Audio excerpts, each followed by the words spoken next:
All right, and we are live on YouTube as well. Wonderful. Welcome everybody to our Wednesday webinar and Wednesday podcast for those who listen to it on the podcast service.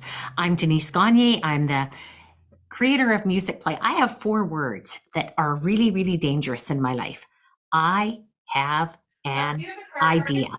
And whenever I use those 4 words, amazing things can happen. Sometimes they're really bad ideas, but Musicplay was one of my better ones, and it's turned into this amazing, incredible website.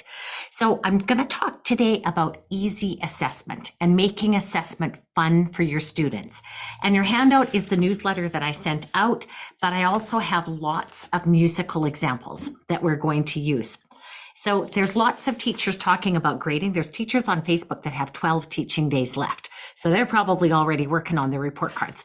In Canada, typically we go to the end of June. So June 29th, June 30th is not all that unusual. So our Canadian teachers have a lot longer to go. But when we're talking about assessments, it really starts at the beginning of the year when you have to decide what's important for you to teach in each grade level. So I made a short list for pre-K. The students will be able to show beat or no beat. And typically for my students, they'll do that through movement. I will play on an instrument. When they hear the beat, they move. When they hear no beat, they stop. They freeze in their place. And that tells me that they're listening, they're aware. It's also just a really good exercise for getting them to keep a beat and to listen for when there is no beat. There is an activity in the game section called Beat, No Beat, where students identify in musical examples which examples have a beat, which examples have no beat, and that's another really good activity to use. For pre-K students, kindergarten, grade 1, one of my big things is that they are able to match pitch, and I'll go through lots of ways we can do that. The students will recognize and classify classroom instruments. And pre-K, I do that through using the mystery box. Again, when I come to my hands-on practical examples, I'll do that. I want the students to be able to identify and perform fast, slow, loud, quiet, high, low, smooth, separated. I want them to be able to identify same and different phrases and to be able to move to show different sections of the music. And I want them to be able to create, perform, respond, and connect. And it's often, I really found the core arts national standards in the United States to be difficult to put into the assessment piece. But in reality, you can do those national standards pieces in every single activity. You just have to identify yourself the ways that you're getting kids to create and decide if they're creating in complete ways, not so complete, somewhat complete, and or not at all complete. Performing, same. Are they really beginning performers? Are they somewhat confident performers? Are they more confident performers, or are they really excellent performers? I've been seeing lots and lots of photos and videos from the Bunnies musical, and I just love seeing them, because to me, the pictures that I'm seeing are showing kids that are really excellent performers. And if you've done a performance with your kids, that can be their performance assessment. You watch the video, you check off the kids that are following you and engaged and doing what they're supposed to be doing, and you have the odd one that's slipping up, and that one would have a different grade. For responding, a lot of that is done again through the activities. How do they move to music? Are they responding to the music in an appropriate way or an inappropriate way? And we see both, of course, in our pre-K classrooms. And connecting is connecting to other subject areas, connecting to a variety of cultures. So again, we'll use music that does that. Now, we have on Musicplay Online some really, really good posters that I think provide a really good map for the year. I'm going to take you to Musicplay Online. And I'm going to do the Action Leader song, but not this minute. And I'm going to take you to the lesson planning section. I'm into the overview, and I'm scrolling down to where it says what we will learn. And I always use grade 2. I don't know why, but just works for me. So I'm going to use grade 2, and this What We Will Learn poster is, I think, a really phenomenal example of, if I download it, then I can open it up and make it full screen. So this is bigger. This is a really, really good example of what I want grade 2 students to learn. So I want them to be able to show high, middle, low. I want them to show how melodies go up, down, or stay the same. I want them to sing or read songs that use do, re, mi patterns and mi, so, la patterns. I want them to be able to read quarter notes, eighth rest. I want them to understand ties, half notes, half rests, whole notes, whole rests. This might be ambitious for some of your COVID kids. And if that's the case, that is 100% fine. Just choose the elements at the beginning of the year that you want to get them through. That's what you assess them on. Timbre, speaking, whispering, calling, and singing voices. Adult children's voices, identify classroom instruments. And we show some of the instruments I would expect grade 2s to be familiar with and to be able to classify. Form, they can show phrase form typically by arcing their finger during a phrase, and they can identify phrase form in a simple song like Hot Cross Buns, or they could identify A-B form in a song like Ha Ha This Away, Ha Ha That Away, where there's two clearly different sections. And then elements of music expression, dynamics, and tempo. I want them to begin to learn those terms. You choose the terms at the beginning of the year that you're going to teach. At the end of the year, you assess those. Some of the vocabulary words that you might want to teach the grade 2s. And then at the bottom, I have, again, ideas for create, perform, respond, connect, the national standards. So I love these What We Learn posters. They are found in lesson planning, in the overview. Make sure you're logged in as a teacher, and then you will be able to download and print those out. I've seen bulletin boards this year using those, and I think they are wonderful. So I said something in the newsletter, and I actually saw this on a meme, and I think it's really, really true. Teachers are amazing, and they can do anything. However, even teachers can't do everything. If you only have music for 30 minutes once a week, you can't do everything that's in the curriculum. Even if you have music twice a week for 30 minutes, when you have challenging classes with really difficult behaviors, and I'd say that is a huge percentage of our classes these days, it's often not possible for you to teach everything in the curriculum. We're more concerned with developing the child's self-regulation. We're teaching children how to be good humans as much as we are teaching music. So you can do anything, but you cannot do everything, and keep that in your heads. So again, first steps in planning for assessment. Number 1, you make your plan of what you want to teach. And then at the end of the year, you assess it. In fact, you assess it all year long. But you also want to take a look and find out what your district and school expectations for reporting are. Some lucky teachers don't have to do report cards at all. But if you are one of those that does, find out how many expectations you can report on. And then you have to make some hard decisions. And I can't make those decisions for you. I give you lots of concepts and lots of skills. But ultimately, you are the one that has to make that educated decision about what you're going to report on in your classes. You are going to assess many concepts informally. Just you're with your kids, you're watching, you're seeing who can move appropriately to music, even if you don't report on that. And if it was me, I would be keeping track of those in my class list as well. So informally, but you record even informal things, but at most you report 2 or 3 concepts per term, and the end of the year, maybe a few more, but don't overload yourself. Our teachers are so tired and they're so burnt out this year that you have to make this reporting reasonable and realistic for your own teaching situation. A question came up in my head, because we've provided some really, really good rubrics and checklists on Musicplay Online. And again, those of you who are watching this as a webinar will get to see it. Those of you who are not will have to go to the lesson planning section and find them.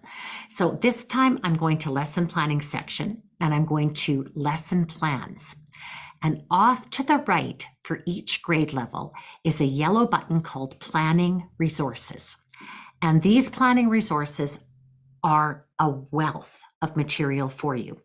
So I am looking at grade 2 assessment and tracking chart. There's a PDF version. There is a Word doc version. So you can actually pull it into your Google Docs and you can edit it. It's an editable document, but I'm going to pull up the PDF because that's a whole lot easier for people to see. And I'll make it as big as I can so that people that are on the webinar have a good chance at seeing it. Now with this for beat and rhythm, I have two options. I have a checklist option, which would be just yes or no. And I have beat rubrics. You will have to make the decision which to use. And much of that decision making is going to be dependent on what your school district requires.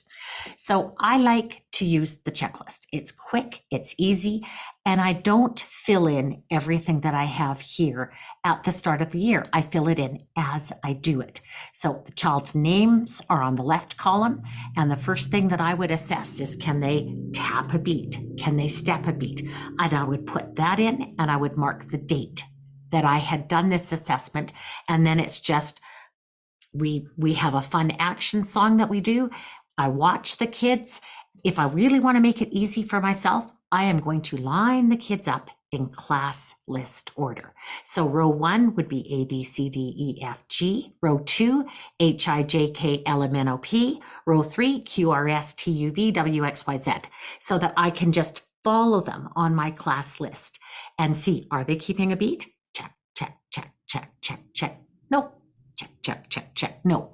So let's look at what I thought would be a really good activity for the keeping of a beat. And I'm in grade 2 assessment. I'll go back to this one. And I'm going to go to the song list and I'm going to find the song Action Leader. This is a Susie and Phil song. They are wonderful children's artists, performing artists. They are wonderful teachers. They are wonderful educators. They're just really talented people. So this song, you have 4 people.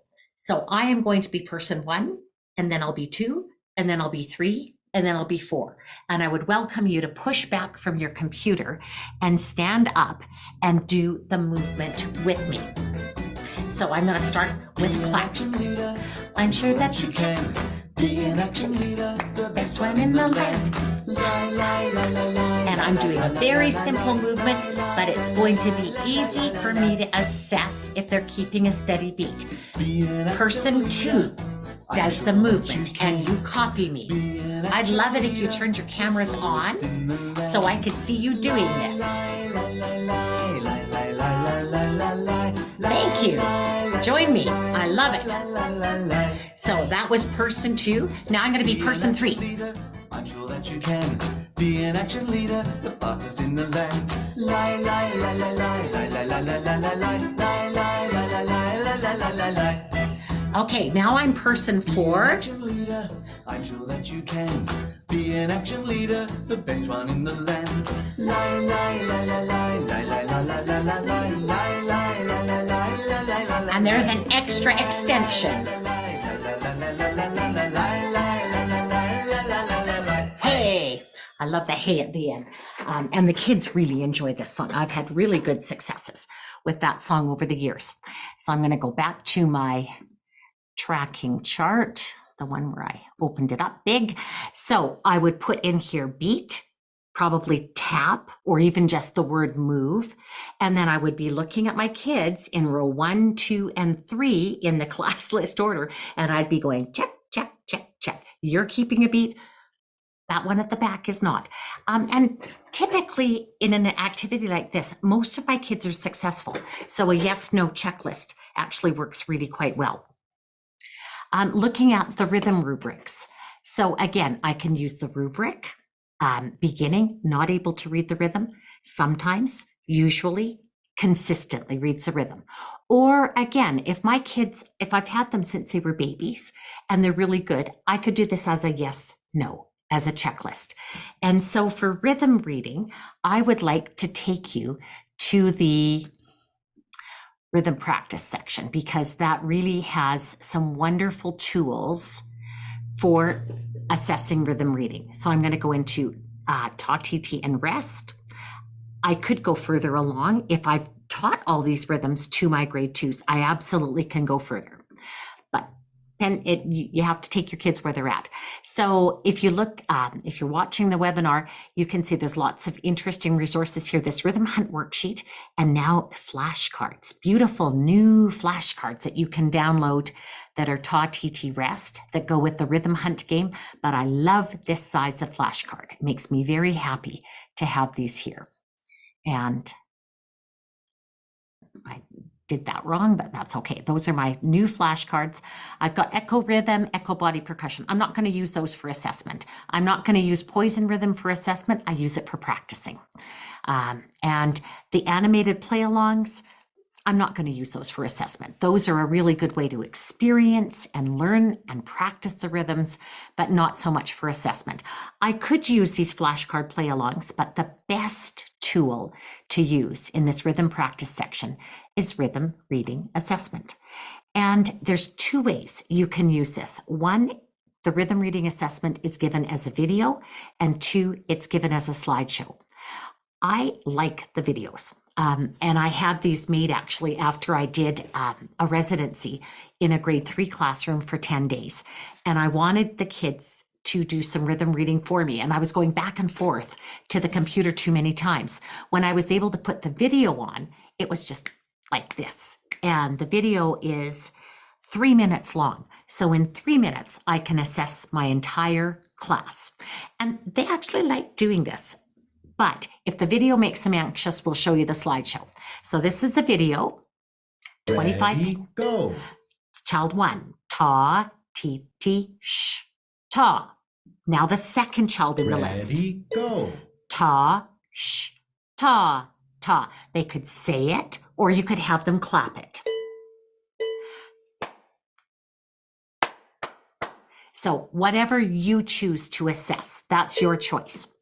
So I found this really effective with 3rd grade, but I've had reports from teachers that keeping up with the video made kids feel anxious, and we got a lot of anxiety going on, not just with the kids, but with the teachers too. So we made a slideshow version of it that allows you to pace it perhaps a little bit better for those kids that are anxious. So now you click through. Okay, I'm going through my first row, or maybe I want to start at the bottom of the list and go up just for a change. So bottom of my list, the Z, Ta, Ti, Ti, Sh, Ta. Next student, I point them out. Ready, go. Ta, Sh, Ta, Ta. Or they clap it, whichever way they want to.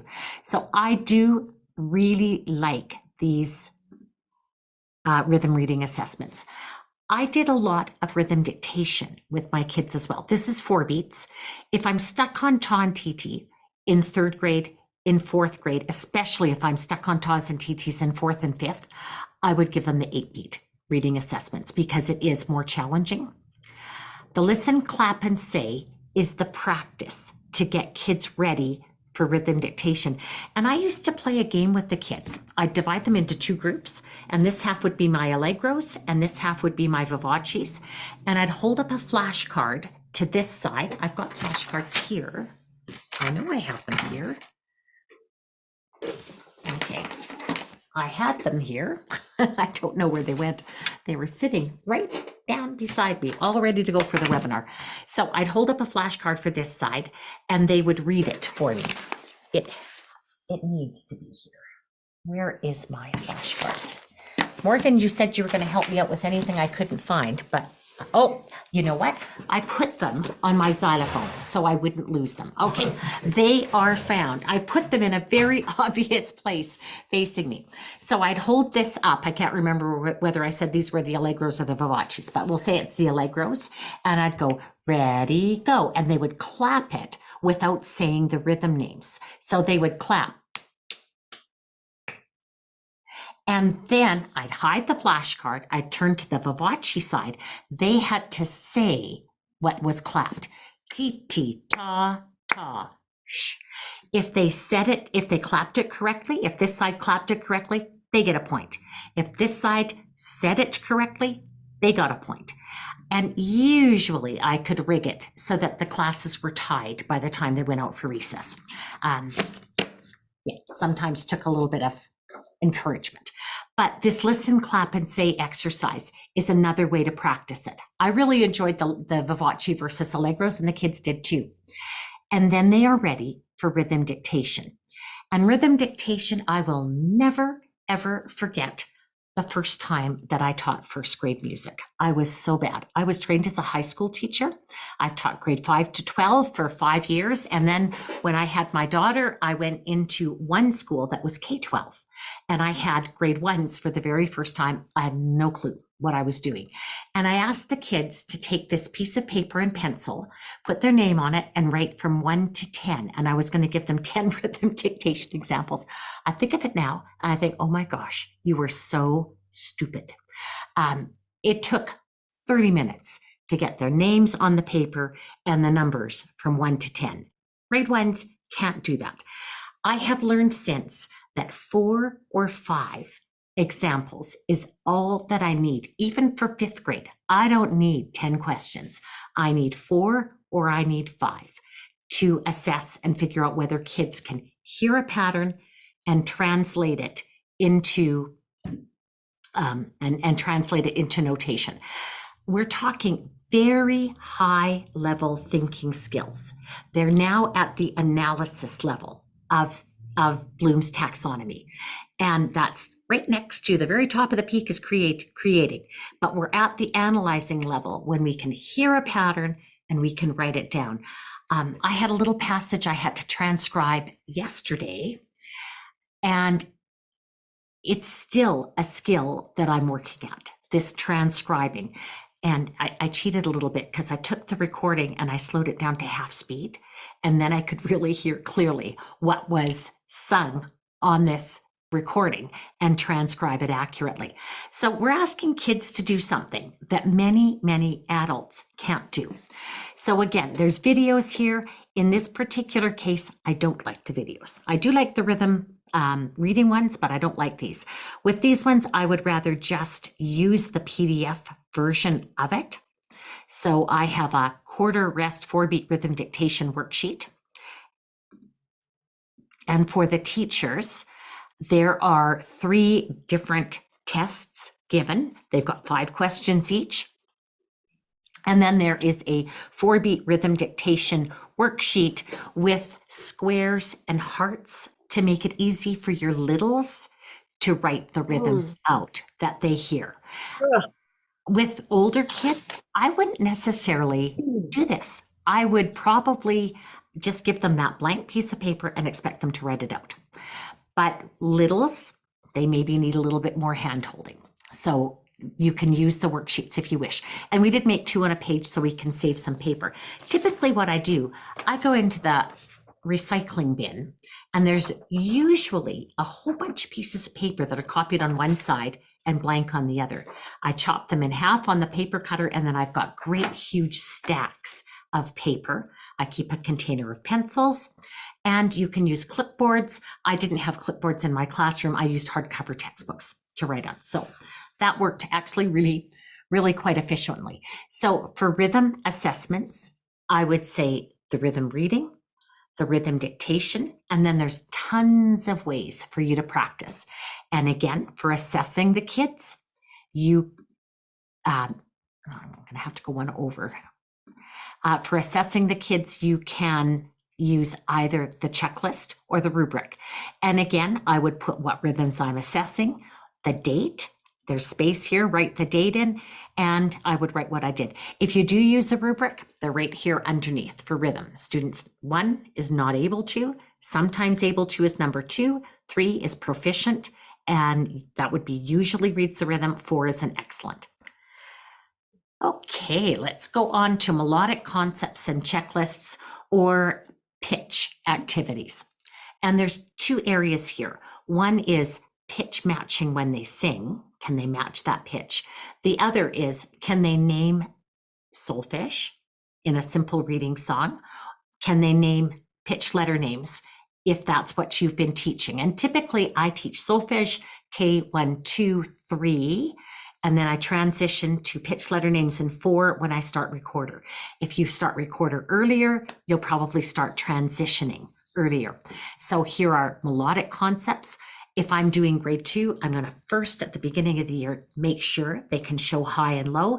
I do that with a simple song like Engine, Engine. And this is more often an informal assessment than formal, but I could do it as a formal. Again, line the kids up in class list order, observe them, mark the ones who can't. So we would sing Engine, Engine number 9, and I'd have the kids show Engine, Engine number 9, going down the railroad line. Then I would have them do it with their eyes closed. And if I saw this, Engine, Engine number 9, that child isn't understanding which is the high and which is the low. And we would go back to practicing that more. You can practice it with a parachute. You've got those stretchy bands. That's a great way to practice it. A really good way to practice it is simply have the kids hold hands in a circle and raise and lower their hands to show the high and the low sounds. And it drags along the ones that can't figure it out for themselves yet. So they experience it, even if they're not able to show it independently yet. So high-low, I would assess their singing within a class. And that would be a song in grade 2. I would probably use early in the year, either national anthem, or I would use Ride in That New River Train, because it's long, it's got a bunch of repetitive verses, or just something that the kids really like. And then I would go down those rows of the kids that are in class list order, and I would listen to them, and I'd see, are they matching the pitch of the kids in the recording? Are they matching the recording? Yes, yes, yes, yes, yes. No. Yes, yes, no. And pitch matching within the class is a little different skill than singing alone. So for singing alone, I do the hello attendance. And of course, all of us dearly love our bo, bo, bo, bo, bo. This would be a fun alternative to hello attendance. You sing back what Bobo sings to you. Again, you have your kids in class list order. Child number 1. Bo, bo. Child number 2. Bo, bo, bo. Change keys. Child number 3. Bo, bo, bo, bo, bo. Child number 4. And see how they do. And the kids love Bobo. If you don't have time to do a whole class today, do half the class, other half of the class the next time. Hello attendance is just that. Hello, Tina. And Tina would sing back, hello, Mrs. Gagne. And that tells me again if they can match. So if you have to do daily attendance in your classes, make it a musical experience. And then we have singing a solo in a game. And we have wonderful guessing games on Musicplay Online. So if I go to, I'm going to go back to that site, I can search in the song list. I can add that filter. There's going to be a better button for filters so you can see it more easily. But if I search by song type, and I believe there is, oh, okay. If Carolyn is listening to this, we need to add a filter for guessing games, because guessing games are the ones where the kids sing alone, and we need that as a category. So while we're updating the Discover page, let's add that. So I will just give you some of my favorites for guessing games. Doggy Doggy is one that all kids know and love. I've done this as young as 3-year-olds, and it's really surprising how well they do. Kids demo video shows how to play it. And this, for some classes, may be a reading song, but because it's got slurs in it, it might be a little tricky. So solo 1 is the guesser, who is at the front of the room, and they sing, who has my bone? And the one I give the bone to, real or imaginary, if I forget to get it out and it's not handy, I might just point and say, you've got the bone. And they sing, I have the bone. And if they sing silly, I have the bone, trying to disguise their voices, I just ask them, I'm doing this to see how well you can match the pitch. Would you please sing it for me again? And then I get them to sing it in a real voice, maybe after the guesser has guessed, so we don't give it away. But that's always a favorite. There is Closet Key has opportunities to sing alone. Someone's tapping. We had Who's That tapping at the window in grade 2. And so in grade 3, I made a song with the same game formation, but it's a new song. And for grade 3, I wanted them practicing 16th notes. That's on my What We Will Learn list for grade 3. So someone's tapping at the window pane. First guesser. Who could it be? The class sings, make that noise some other place. And then the second soloist sings, just try stopping me. So we have 2 guessers, we have 2 solos. And this makes it considerably more challenging for the guessers. And it also makes the game go faster because kids get wiggly in guessing games, and having 2 at a time will speed things up. So this is a song you might not even have gotten to in the grade 3 song list because it's song number 90, but it's a good assessment of pitch for the end of the year. My other big favorite is Mr. Potato Head. And I wrote this song and I'm quite happy with how this turned out. So in this one, I have a potato head, an actual Mr. Potato Head. And I don't have mine in my little classroom today, but I have a potato head and I have eyes, the arm, I take the arm off and I take the feet off. And those are the 3 parts that I take off. So 1 potato, 2 potato, 3 potato, 4. Poor Mr. Potato Head, he fell onto the floor. 5 potato, 6 potato, 7 potato, 8. Put them back together, now I just can't wait. So the class sings that song with their eyes shut. And if you have peekers in your class, you know who I'm talking about, have them cover their eyes up as well. You sing the song, and while you're singing the song, you give out the eyes, the arm, and the feet of Mr. Potato Head. And then teacher sings, who has the eyes? And the child who has the eyes, still with the eyes shut, everybody's got their eyes shut still, but the child who's got them sings, I have the eyes. Teacher sings, who has the arm? And the child who's got the arm sings, I have the arm. And then I sing, who has the feet? And the child with the feet sings, I have the feet. Then everybody opens their eyes. And the ones who have something hidden, they just put it in their lap or behind their back. I usually will ask everybody to put their hands behind their back, so it's not so easy to tell. And then I ask the class to tell me who had the eyes. And they put their hand up and they answer. They will give me an answer for it. Tina had the eyes. And then we go on to the arm, and then we go on to the feet. What's kind of funny is when the kids who's holding the eyes waves their hand because they want to tell the class they've got it. And that has happened. But again, great little pitch matching exercise and a great way to assess in a fun way. It's a game. Everybody likes games. And you know what? The kids don't care if they've played this back whenever Mr. Potato Head was in the song list. And I think it's in the song list kind of around St. Patrick's Day. But if they do it at the end of the year, they love these games and they don't mind a bit if they play them more than once. So that is my pitch matching in terms of listening to the kids. But I also want the kids to be able to read pitches. So I'm going to stop sharing for this. And I'm going to share my lovely little cookie sheet tool. So for my littles, if I was doing engine, I'd put the first 2 up and I'd show the kids that. I usually have them working in pairs. I don't have a full class set of these. I have a half class set. So 2 kids work together. And I'd go, engine is the first 2 notes. Are the next notes higher or lower? And then I'd get the kids to figure out that they are lower. They go below the line. Engine, are the next notes higher or lower? Number, and I have one more magnet, 9.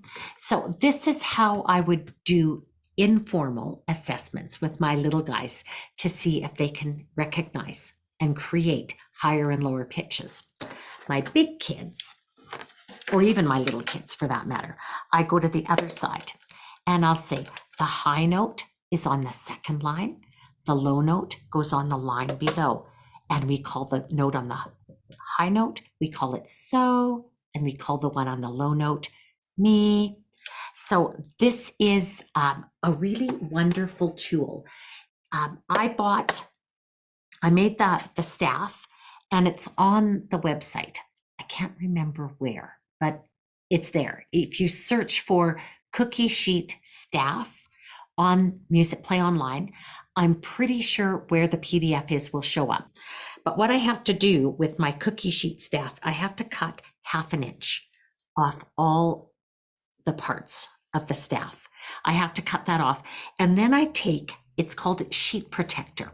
And I buy these at Dollarama, but only in Canada is Dollarama. It's not in the US yet. So you're going to have to go to Staples or someplace like that that sells office supplies and find page protector or sheet protector. And it's a little tricky putting this, laminating sheets is another word they call it, self-laminating. And I put this laminating sheet right over top of the staff, and the magnets, beautiful thing is the magnets stick on here. So I can use magnets, and behind me, I have a whiteboard. I can use this for whiteboard notation. And because it's laminated, it erases. So this is a really, really handy tool for informal assessments, for practicing solfege, for practicing pitch letter names. I have been in a grade 4 class very irregularly, and I'm teaching them to play recorder, and they are doing remarkably well, but I have to do a lot of hand staff practice, and my hand fits nicely here, so they can really relate the hand staff to this staff. So class, can you put a magnet on the note B? Can they do it? In fact, that's what I should do with them the next time I see them, is take the cookie sheets in, because to them, this is a game. Can you move that to the note A? Can you move it to G? Can you put a note on each line? So this is very informal assessing, but it's fun for the kids to do this. And I don't own a full set of these. I only own half a class set. We have a dollar store where they sold these at one point for $1 each. I'm pretty sure they're $1.50 now, but it's still a good deal. The magnets are actually a little bit harder to find than the cookie sheet itself. So if the whiteboard option is better for you, do that instead of the magnet. I really like the magnets. One little trick you have to do, you have to put the magnets in Ziploc bags. Otherwise, they stick to the boards when they're stacked up. And so, yeah, keep the magnets in Ziplocs, and that will work. So those are 2 really easy ideas for assessing pitch letter names. And of course, on the website, we have Solfa Challenge, Note Name Challenge. And I'm going to share my screen and go to those on the website so that you can see. So I'm going to go to the song list, and we used Engine as an example. So I'm going to find Engine number 9. And here is the Solfa Challenge. Gives us directions, and then I input. Now, if I wanted to do this as an exact assessment of what the kids have practiced or seen on the screen, screenshotting is your best friend. So screenshot it, print it, and then it becomes a worksheet, an exact copy of what they've seen on the screen. So I just have to input my answers here, but I would do that with student assistance. Either if you've got an actual smartboard in your room, you can have the kids line up and each of them gets to do 1 beat worth of notes. Or if you have you're a projector just going onto a whiteboard, you could have your kids in class list order again, telling you what the notes are. First child, so, next child, so, next child, me, so, me. And I would go through it as quick as you can. If you don't teach solfege, you can do the same thing with pitch letter names. So here are the pitch letter names, G, G, E, E, G, G, E. If you're in grade 3 or grade 4 where you're transitioning, if you've got a simple reading song, do both. And the solfege still helps kids with their pitches. Okay, I have not left myself enough time to do everything, but you know where the rubrics are. So now I'm just going to go to the examples of easy assessments so we can quickly run through some of the really good options. So for identifying tempo, I love Tony Chestnut. It's one of my favorite songs to do. And if I look up Tony Chestnut's the first song that comes up. And let's do this one together. I'm going to stop sharing the screen. And I'm going to, again, ask anybody who's got a camera off, turn it on so I can see that you're doing it with me. And I will play the music and we'll show you how to do Tony Chestnut. So I'm going to put this down where I can see. Tony Chestnut knows I love you. Tony knows. Tony knows. Tony Chestnut knows I love you. That's what Tony knows. Oh, that was a nice moderato tempo. Let's try allegro. Tony Chestnut knows I love you. Tony knows. Tony knows. Tony Chestnut knows I love you. That's what Tony knows. Okay, can we go presto? Are you ready for this? Here we go. Tony Chestnut knows I love you. Tony knows. Tony knows. Tony Chestnut knows I love you. That's what Tony knows. So if I go back to the website, we have an interactive tempo tool that is wonderful for teaching and practicing tempo terms.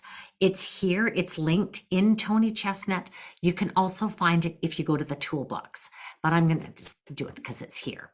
So, I mean, these are grade 2s. Let's just call it Largo, Moderato, Allegro for Tony Chestnut.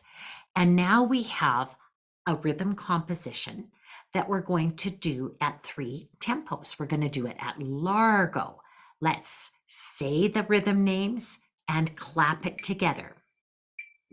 Here we go. Ta, sh, ta, sh, ta, ti, ti, ta, sh.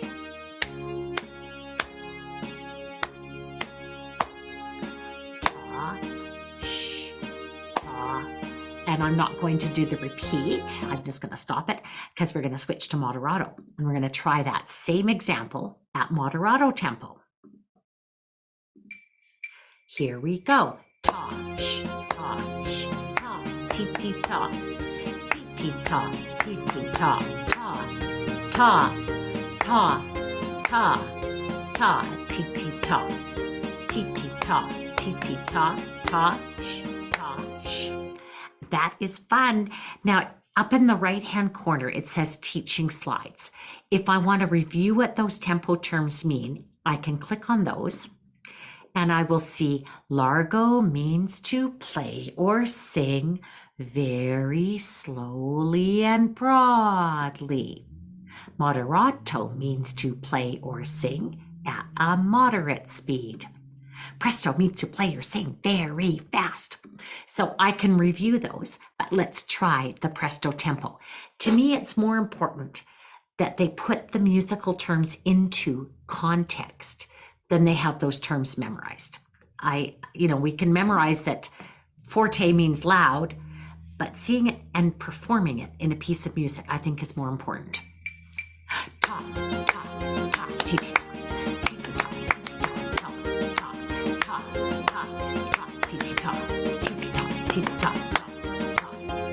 So that is fun. And if you want to do a printout of all the tempo posters, click on the home button and there's printable posters at the bottom right, and you can download and print them. Okay, here's how I would assess this. If I had taught grade 2s, Largo, Moderato, and Allegro, or Presto, what was it? Moderato, Presto, whatever terms I had taught them, I would give them that same little piece of scrap paper and a pencil and a clipboard. And I'd say, question 1, what word means to play slowly and broadly? And if you've said that tempo poem with them multiple times, they will remember. You might even have posters hanging on the wall that show it, but I would perhaps hide those that day or have the kids' backs to them. Question number 2, class, can you remember what word means to play very fast? And they would write down Presto. What word means to play fast and lively? And if you've taught Allegro, that's what they do. So you only question them on the ones that you've taught in this particular year. But doing the activity, reinforcing with the tempo interactive and posters, and then a quick quiz. That's what I call these pencil and paper things. I call them quick quizzes. It's a really quick way to get a whole bunch of assessments into your grade book and into your plan book. So that is for tempo. Other favorites for teaching tempo, Grand Old Duke of York does the same thing. Tap It Here, Tap It There is in grade 2. That is a very fun game where you do it with beanbags. Tap it here on one leg, tap it here, tap it there, toss it way up in the air, tap it here, tap it there, pass it to a friend. So it's in grade 2. I have done passing games quite successfully with grade 2, and it's fun. Kids really, really like it. I've got some great photos and videos of my students doing it. Another one that's really good is ham and eggs. That has become, that made it onto our Musicplay madness. So ham and eggs, ham and eggs. I like mine fried nice and brown. I like mine flipped upside down. Ham and eggs, ham and eggs. Flip, flop, ham and eggs. And then you would do it with the kids standing up on one side of the room, and then they stand up on the other side of the room. So if you haven't done your 100 squats a day and you do this with the kids, you will get some really, really good exercise doing it. There's one actually in grade 5 that's fun to do as well, and it's We Love to Sing. Morgan, make a note, please, because I would like to re-record this without the all-a-loo. That's been on my list for a while. It goes, all-a-loo, all-a-loo, all-a-loo, hallelujah, we love to sing. I want to change it. Doobie-doo, doobie-doo, doobie-doo, doobie-doo-doo, we love to sing. So we get away from the all-a-loo and connections with a praise and worship song in public schools. So the We Love to Sing is fun. Kids like it. It's a great vocal warm-up. And that is great for tempo. We've talked about pitch. A couple of other guessing games that I didn't talk about. Little Tommy Tittlemouse is a good little guessing game. Concentration are good for hearing kids sing solo. Beginning of the year, I use them to learn names. I might use the same game at the end of the year to assess pitch matching. If you have to do pre-test, post-test, assess at the beginning of the year as your pre-test with concentration. End of the year, it becomes your post-test. Who's That is in English, and it's again involves 2 guessers and 2 solos. So one of those that goes a little bit faster. And Serge, our wonderful French translator, is doing a French translation of it. So if you teach in French, Who's That is coming. One that is already in place in French is Mr. Potato Head. The fun Potato Head game is Monsieur Patat in French. So those are great resources for our French teachers. Now, I wanted to talk a little bit about dynamics. With my littles, all I want them to know is loud and quiet. And these patterns are given with Sleepy Bunnies. I cut them out, I put them in my CD envelopes. I get the kids to make patterns with them. In fact, I can stop sharing and do one here, hopefully. I'm gonna do a 4-beat pattern instead of an 8. So, should I do it this way or that way? I guess this way. Loud, loud, loud, quiet. Let's say it together. Loud, loud, loud, quiet. I've done this again with 3-year-olds. I've done this with 2nd grade, and they love making these patterns. And I invite some child to come up and, okay, make a new pattern out of these. Okay, so we're gonna do this. They just rearrange. It makes a new pattern. But again, in terms of national standards, that's creating for your little guys. Loud, quiet, loud, loud. So these are in Sleepy Bunnies. They may be in a few other places, but I for sure know that they are in Sleepy Bunnies. Now for your older kids, John Jacob Jingleheimer Schmidt. This is actually an Artie Almeida idea. I loved her lesson using different dynamics terms. So I've got a fortissimo, I've got a forte, and I don't even know, I think I might be, no, I've got them all here. So you give these out to the kids and they hold it up at the right place in the song. There's actually a very good teacher demo on John Jacob Jingleheimer Schmidt that shows how to do that. And one of the things I would like to do with this is to redo the video so that I use fortissimo for the tra-la-la-las, because right now I think it's only forte, and I would like to use more tempos in it. So I teach tempo terms with that. So my quick quiz could be, what Italian word, okay, it's going to depend on the grade level. Let's go back and start again. Grade 1, grade 2, I might only be doing piano and forte. So my quick quiz might be, what symbol is given for piano? What is the symbol for piano? And they would write P. What is the symbol for forte? They would write F. I might say, what is the musical word that means to play loud? And they would write forte. What is the musical word that means to play soft or quiet? P for piano. I might get really tricky with them and say, what is the musical symbol that means loud? They'd put an F. What is the musical symbol that means soft? P. So those quick quizzes, you adapt to the grade level that you're doing it with. If I'm doing this with 5th grade, I am going to expect that they know all of these, and they also know crescendo and decrescendo. So again, I would probably, maybe with 5th grade, I'd do more than 5 examples with dynamics as a quick quiz. But I can do it without having to go to the photocopier. Some of you are on a tight budget for photocopies and you're only allowed this many. I've run out of my budget for photocopies in September, and you don't have any photocopies left. So that's why these quick quizzes, just using a blank piece of paper, pencil, clipboard, can really help out. So dynamics, I love closet key. Another idea for dynamics to see if kids are responding, and this would be national standards, would be to have them put the dynamics out in front of them, and I'd have them put them in order from quietest to loudest. That in itself is an assessment. Can they do this? Can I figure out what's the quietest and how does it go in order to the loudest?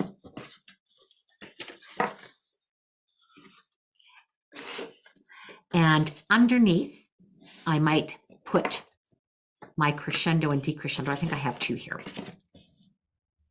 So I would take a song, a listening selection. For example, In the Hall of the Mountain King is a good one. March of the Dwarfs in grade 5 is a really good one. Entry of the Gladiators in listening kit 3. I think Entry of the Gladiators might be selection number 1, 2. It's very, very early in listening kit 3. And I'd have the kids listen and have them point to the dynamic level that they think the music is.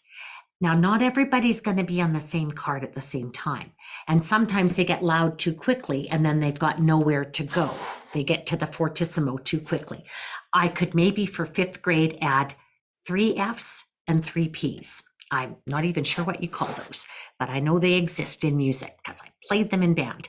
So this is a really good way to see if kids are responding to the music. Can they hear when the music is really quiet?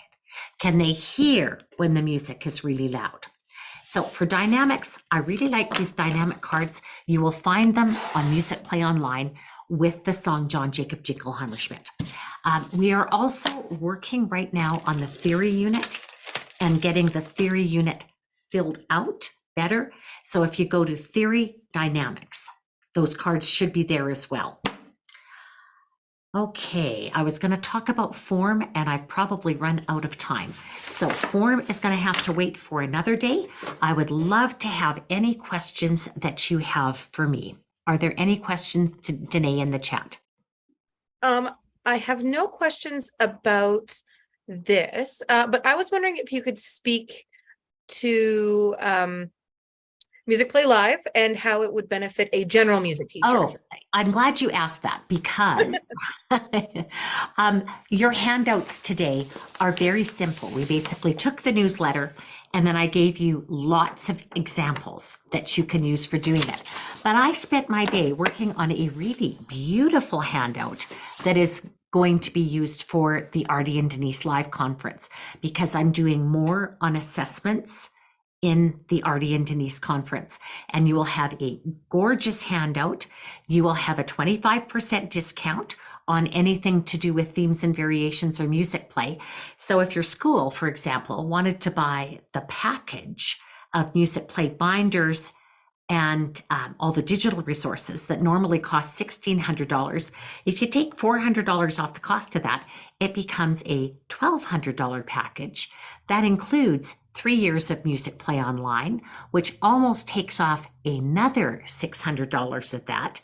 And that means you end up with the hard copies of Musicplay with all the performance and accompaniment MP3s. You get the performance as well. You can't download them on the website. And you get the all the song videos.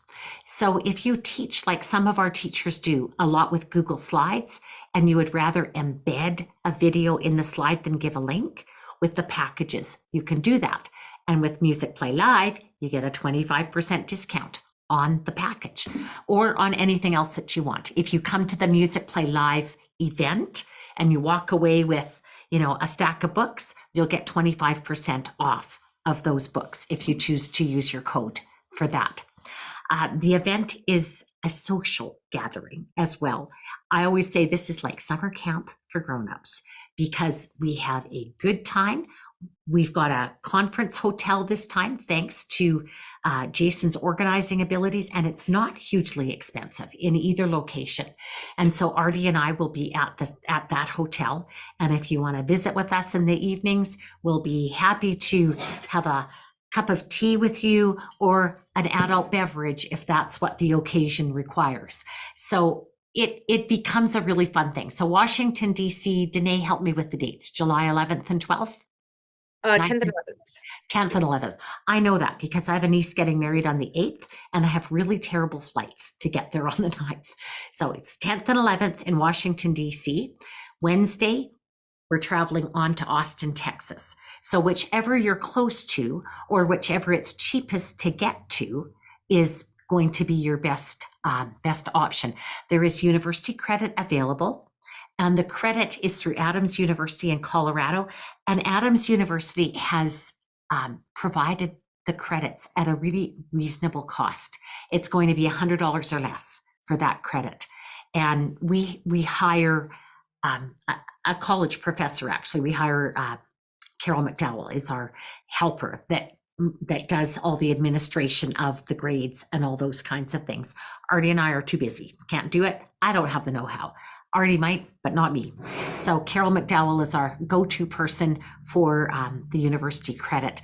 But it also helps, the credit helps for people in those places where they don't necessarily recognize Artie and Denise as a PD. We do give the certificate of hours, but the credit makes it very, it gives us a little more credibility with your administrators. And hopefully some of your administrators will pay for you to come. Actually, I have a teacher in a neighboring community who's booked her flights and is coming to Washington, D.C. And she's extending it as a vacation with her daughter. So it can be a fun time. Do you have a question? Please unmute and ask.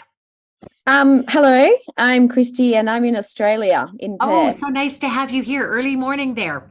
Yes, very early. My question is, how do you give your feedback to the students when you've done those assessments, or do you not, or without crushing them, or, you know, what's a good way to give that feedback to them? Okay, so for example, when I am doing the listen, where I listen to the whole class singing along with the recording, I listen to the child. And I actually kind of use a code in my book. I use X for excellent, VG for very good, S for satisfactory, and NY for not yet. But to the child, I will say something nice to everybody. You have excellent pitch. You're right in tune. Great sound. You have beautiful tone. Really nice sweater. And I go on and I have something nice to say about everybody, even if they're not matching pitch yet. I had an incident with a 6th grader many years ago, about 30 years ago. And all I had said to this child, you're a little under pitch. And it did exactly what you said. It crushed him. He would not sing for the rest of the year.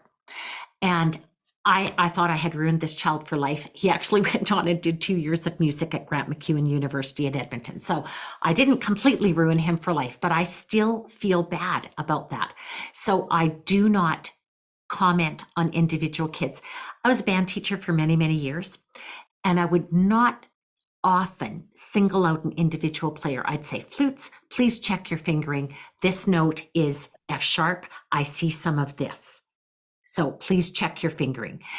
And yes, I will give feedback. I mean, you obviously, if you're doing a quick quiz and you're marking it, if the kid gets none right, we know we have a problem. I might not give those tests back to the kids until I have retaught it, because that's an indicator to me that I haven't done my job. And then I would reteach. And when they've all got 3 or 4 right out of 4, then I would give those back to them. So yeah, I'm 100% in agreement with not wanting to crush the spirit of the kids. Thank you. Okay. Hi, Denise. I have a question. My name is Amina and I'm from Calgary. I wanted to ask that if I had no knowledge or background about music, and if I attended one of these sessions, which are a 2-day session, would it benefit me? Oh, absolutely. We often have, we have often had a number of teachers who aren't necessarily Bachelor of Music graduates. Right. And because of the way that Artie and I teach, it is not a requirement that you read music to go and have fun at these sessions. You'll find that the activities are so inclusive that everybody can enjoy the activities, and you will just grow and grow and grow as a musician by attending these. And if you are continuing to teach music, I always really encourage you to take your ORF levels. They've been offered in Calgary this spring. I actually put it in the newsletter a couple of times. I think they've started already, but I did my ORF level 1 in Calgary. It was a wonderful course, and there's very good teachers this time. And again, you can go as a generalist and still benefit from doing these courses. Kodai levels, if you get the chance to. Take piano lessons. You know, adult piano students just go whoosh and they learn so fast. I have a son who's been doing adult piano for 2 years. And for some reason, my daughters did piano lessons and he didn't. And I feel bad, but he's done so well as an adult. He's up to about grade 5 or grade 6 conservatory level after 2 years of lessons. And guess what? I don't have to pay for the lessons. It's even better. Join a choir. There's tons of good choirs in Calgary, and I'm sure wherever you are, there's good choirs. So there's lots of opportunities. We have our Serge, our French translator, has a double master's degree already in French literature and Spanish literature, I think is his degree. He taught 30 years at Red Deer College, French and Spanish. He retired, and then he came to help us with the French translations. And he's been he's so enjoyed the learning process of doing the music that he is now a student at the University of Alberta in Edmonton, and he's taking music classes. To me, he's pretty close to my age. He has his 65th birthday on Saturday, and he's learning music for the first time, and he's loving it. He's actually joined a second choir. He drove up to Edmonton tonight to go rehearse with this choir, and that's what you can do as an adult is join choirs, take piano lessons, or whatever lessons you want to take. If you want to learn guitar, you can take guitar. But I would encourage you, if you have the time, the energy after your teaching day, to explore it. Mm-hmm. And where is this ORFF level thing that you said in Calgary? It's it was done through the University of Alberta. Oh. So I sent it out. Do you get my newsletters? No. Okay, if you go to store.musicplay.ca, there's a place you can sign up to get them. I am going to do a quick Google search and see if I can find ORF Levels Alberta. And okay, so yes, it'll show up right away if you search ORF Levels Alberta. This summer, they are being offered at the University of Alberta. It's 2-week courses, and my daughter, the music teacher in Chestermere, is doing her ORF level 2. So I get 2 grandkids for a week, and dad gets to stay home with them for a week. So again, big time commitment to go do that for 2 weeks of your summer. When I did my Kodai levels years ago, it was 3 weeks, and that was a killer. That was really hard, giving up 3 out of our 8 weeks of summer vacation. So thank you so much. Okay, really, you're very welcome. Thank you, everybody, so much for coming today. And thank you to those who are listening to it as a podcast. I hope to see lots of you at Musicplay Live in Washington, D.C. and in Austin, Texas. Bye now. Perfect. Thanks so much, Denise.